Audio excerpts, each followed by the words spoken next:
ইসরায়েলের সাথে আকাশ ও সমুদ্রপথে যোগাযোগ সম্পূর্ণভাবে বিচ্ছিন্ন করেছে তুরস্ক। দুই দেশের ভেতর বাণিজ্যিক লেনদেনও পুরোপুরি বন্ধ রাখা হয়েছে। তুরস্কের পররাষ্ট্রমন্ত্রী হাকান ফিদান জানিয়েছেন, গাজায় চলমান যুদ্ধ, সেখানে মানবাধিকার লঙ্ঘনের প্রতিবাদে তারা ইসরায়েলের সাথে সব ধরনের অর্থনৈতিক ও বাণিজ্যিক সম্পর্ক বিচ্ছিন্ন করে দিয়েছে। তুর্কি আকাশসীমাও ইসরায়েলি বিমানের জন্য বন্ধ রয়েছে। গত ২৯ আগস্ট তুরস্কের জাতীয় সংসদে গাজা প্রসঙ্গে একটি বিশেষ অধিবেশনে বক্তব্য প্রদানকালে ফিদান বলেন, ইসরায়েল গত ২ বছর ধরে গাজায় যে হত্যাযজ্ঞ চালাচ্ছে তা পুরো বিশ্বে মানবতা ও নৈতিকতার ভিত্তিকে সম্পূর্ণভাবে উপেক্ষা করেছে। এর আগে ২০২৩ সালে তুরস্ক ও ইসরায়েলের ভেতর প্রায় $৭ বিলিয়ন বাণিজ্যিক লেনদেন হয়েছিল। তবে ২০২৪ সালের মে মাসে তুরস্ক ইসরায়েলের সাথে সরাসরি বাণিজ্যিক কার্যক্রম বন্ধ করে দেয়। সে সময় গাজায় স্থায়ী যুদ্ধবিরতি ও মানবিক সহায়তা প্রবেশের দাবি জানায় দেশটি।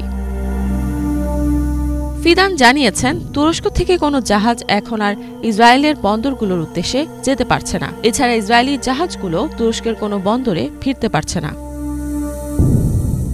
এর আগে গাজায় ইসরায়েলের সামরিক অভিযানের কড়া সমালোচনা করে ইসরায়েলকে গণহত্যাকারী বলে উল্লেখ করেন তুরস্কের প্রেসিডেন্ট রিসেপ তাইয়েপ এরদোয়ান। তিনি বলেন, ইসরায়েলের প্রধানমন্ত্রী বেনিয়ামিন নেতানিয়াহুর আচরণ হিটলারের মতো। তিনি নেতানিয়াহুকে নাৎসি নেতার সঙ্গে তুলনা করেন। আল জাজিরার তথ্য মতে, তুরস্ক তাদের কূটনৈতিক দৃষ্টিকোণ থেকে ইসরায়েলকে নিজেদের জাতীয় নিরাপত্তার জন্য হুমকি হিসেবে দেখছে। এছাড়া গত ১৪ বছরের গৃহযুদ্ধের পর সিরিয়ার পুনর্গঠনের পথে ইসরায়েলকে একটি বড় বাধা হিসেবেও দেখছে আঙ্কারা। তুরস্কের পররাষ্ট্রমন্ত্রী বলেন, যুক্তরাষ্ট্র এবং ইউরোপীয় ইউনিয়ন ইসরায়েলের প্রতি তাদের সমর্থন অব্যাহত রেখেছে। ফলে আঙ্কারার দৃষ্টি এখন গ্লোবাল সাউথ ও বিশ্বে উদীয়মান শক্তিধর রাষ্ট্রগুলোর দিকে রয়েছে।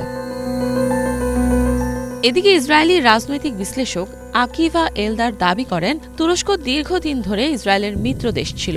দেশটি গুরুত্বপূর্ণ বাণিজ্যিক কেন্দ্র এবং ইসরায়েলিদের কাছে জনপ্রিয় গ্রীষ্মকালীন পর্যটন স্থল হিসেবেও পরিচিত ছিল। ফলে বর্তমানে অনেক ইসরায়েলি নিজেদের উপেক্ষিত মনে করছে। ২০২৪ সালের নভেম্বরে ইসরায়েলি প্রেসিডেন্ট আইজ্যাক হারজোগের বিমান তাদের আকাশসীমায় প্রবেশের অনুমতি দেয়নি তুরস্ক। পরবর্তীতে এরদোয়ান জানান, তুরস্ককে কিছু বিষয় নিয়ে তাদের নিজস্ব অবস্থান গ্রহণ করতে হয়। দুই দেশের সম্পর্ক মূলত ২০১০ সালে অবনতির দিকে যায়। সে সময় তুরস্কের একটি জাহাজে ইসরায়েলি হামলায় অন্তত ১০ জন তুর্কি নাগরিক নিহত হন। এছাড়া ২০২৪ সালের সেপ্টেম্বরে পশ্চিম তীরে একটি বিক্ষোভে ইসরায়েলি বাহিনীর গুলিতে তুর্কি আমেরিকান এক কর্মী প্রাণ হারিয়েছেন। ইফাত জাহান, বাংলাভিশন।